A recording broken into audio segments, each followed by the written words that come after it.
Please keep quiet. You want me that I should talk to you in English.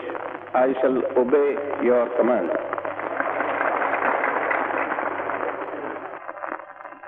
But take it from me that it will not be long before you yourself will have to speak in our own national language. If you don't do that, then you will drag the country behind, and we have to march forward. Therefore, you must all make up your mind that we have to put our maximum effort to go forward. And unless you do that, I'm afraid you will suffer. You know that after a prolonged struggle, the country has got freedom. But it is not the freedom of the kind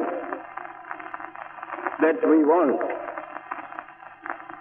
It is not the freedom of the kind that the deliverer of the country expected. And to our shame, we have to confess that we, by our folly, lost him who was responsible for our deliverance. Now, after his going, we must pay penance and at least try our best to be fit to deserve the freedom that he has obtained for us. You know that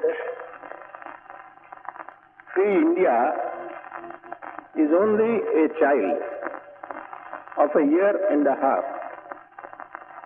It has yet to learn to walk, and it has to grow, it has to be strong, and its future depends upon how we build it today. Therefore, we have to nurse it carefully, and we have to feed, clothe, and strengthen it properly. How can we do it? And what are we going to do for it? You must remember that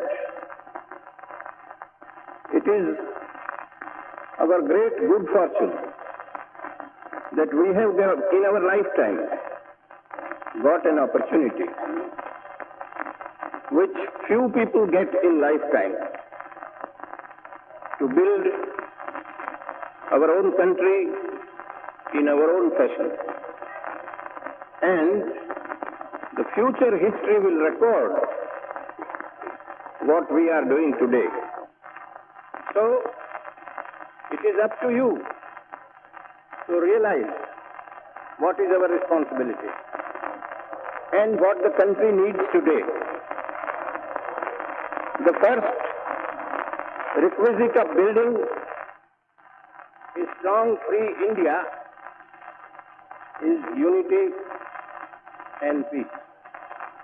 If there is no unity in the country, then the country is bound to go down. And therefore, we must first adjust our differences in such a manner and behave in such a manner that there would be complete harmony and peace in the country. You cannot expect the government continuously to maintain peace by force. It would be an evil day when in this country the government would have to use permanently repressive measures. Today, we are passing through a previous period of crisis, and our young men have not, in their impatience, not realized that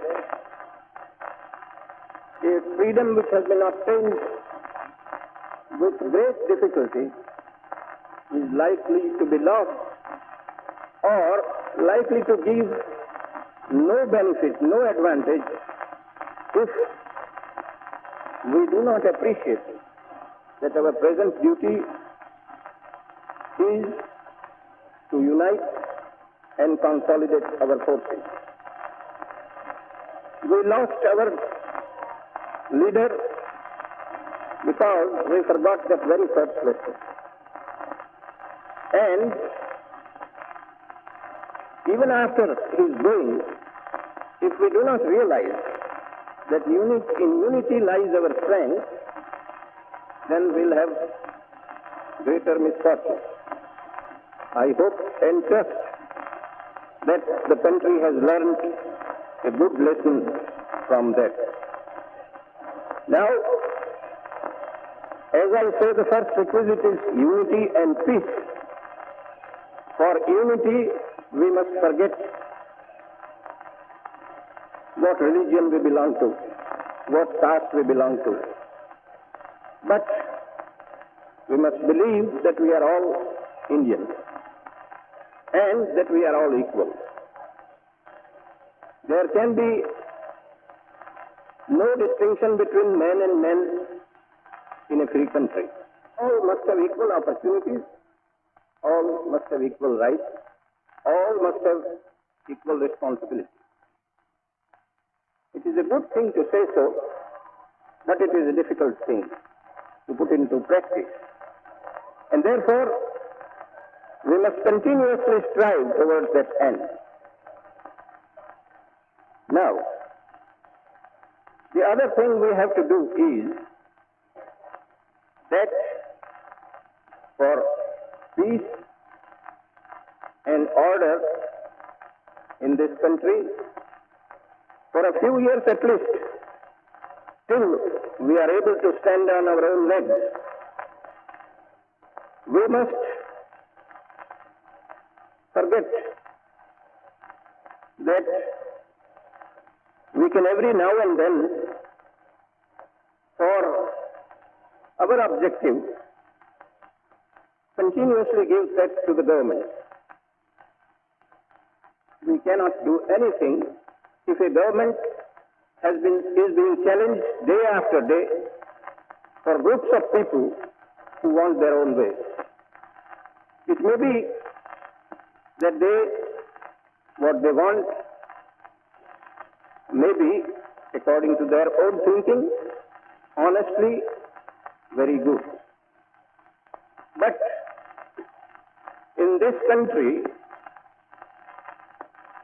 since Gandhiji came, he has put before you an ideal that we must obtain what we want by peace, by peaceful methods, by truth, and by non-violence.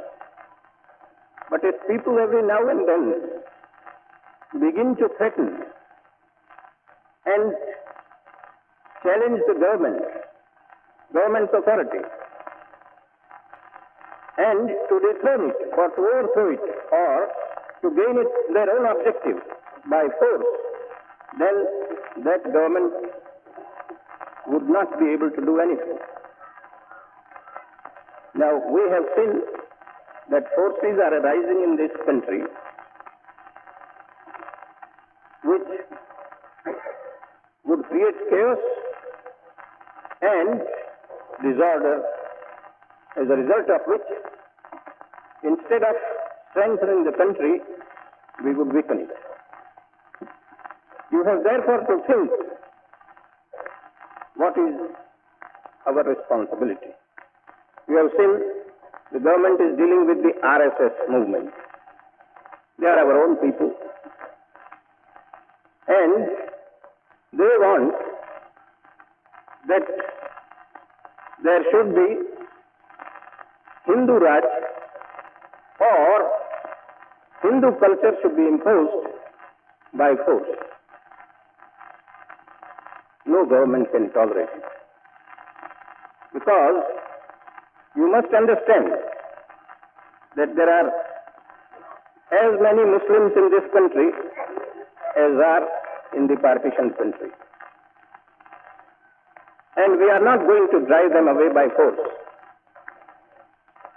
It would be an evil day if we started that game in spite of partition and whatever happens.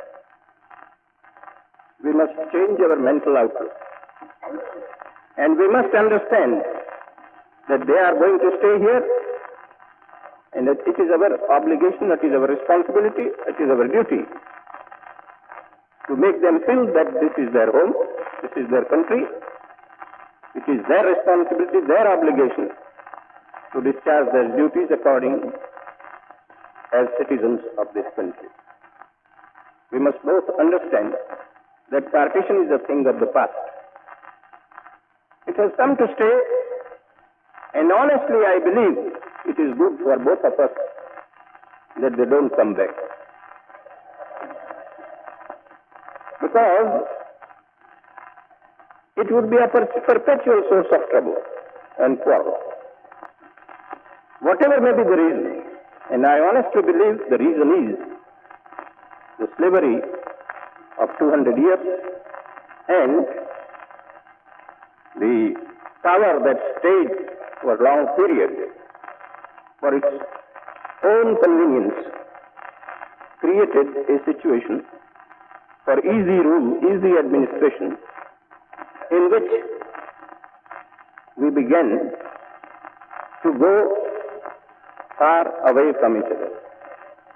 It is good that we have agreed to partition in spite of all its evils.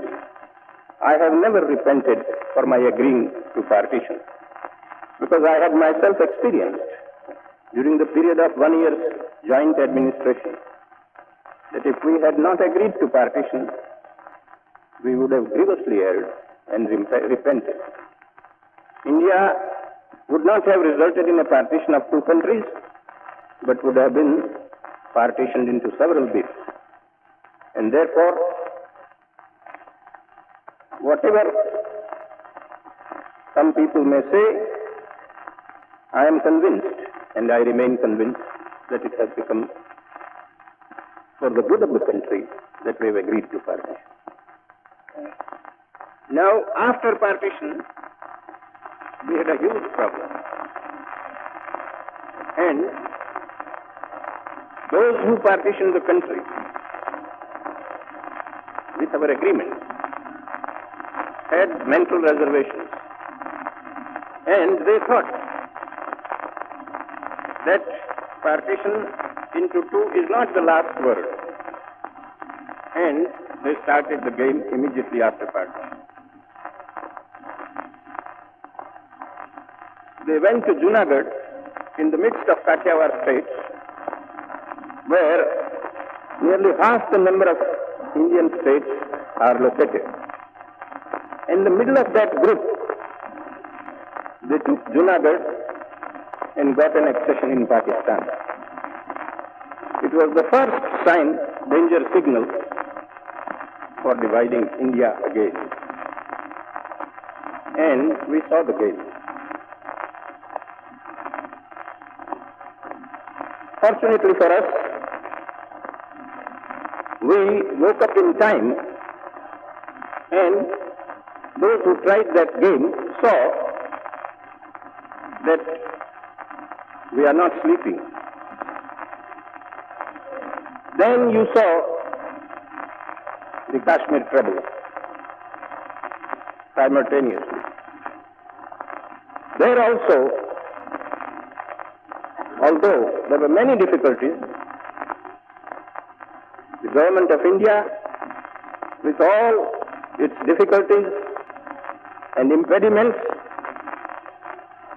got the situation under its control rapidly. And I should say we have enhanced our reputation by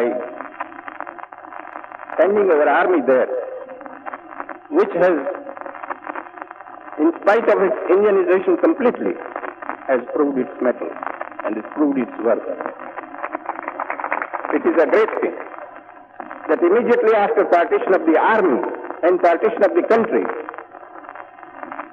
our army, manned absolutely by our own people, showed by their strategy, by their valor, by their organizing ability, that it can stand comparison with any army in the world. It is a great game. Then you had your neighbor, which gave you long sleepless nights. Often your Prime Minister and your presidents were angry with us and are thinking that we are neglecting South and that we are heading for a disaster. They hardly knew our difficulties and our plans. These plans can't be exposed. You know the pictures that were painted if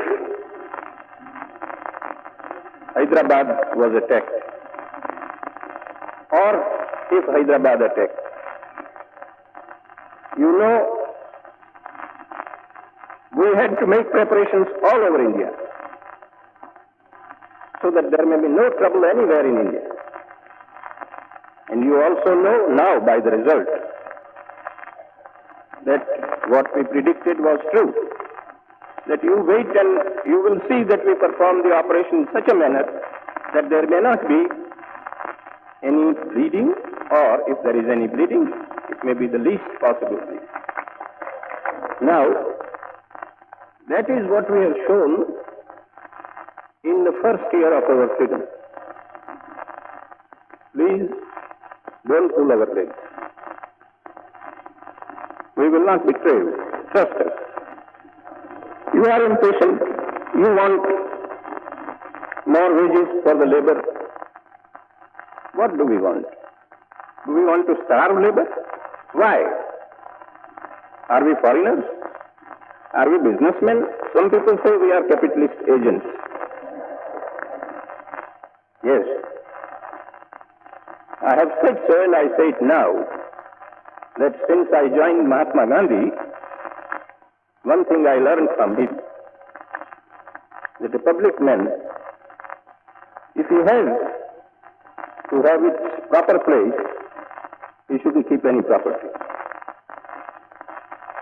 And I can challenge any socialist or any communist to play the game with me. I am prepared. But my quarrel is the second part of Mahatma's advice they give up. That is, they want to use violence. That is my quarrel. No terrorism amongst ourselves. So long as you were using that game, either underground, overground, wherever it was, when we were under a foreign power, we made allowances for it. And we are paying for it also. Because an evil once tolerated grows. And that is what we see in Hyderabad. Why are these communists creating trouble? How did they grow? Because the Hyderabad government was foolish enough to allow it to grow for its own safety, for its own security. And we had no control then to suppress them. And what is it that we see there? In 3-4 months' time, 200 or more than 200 young congressmen, their own brothers, have been murdered. Is that a sign of freedom? That in the first year of freedom, you have 200 congressmen in a small area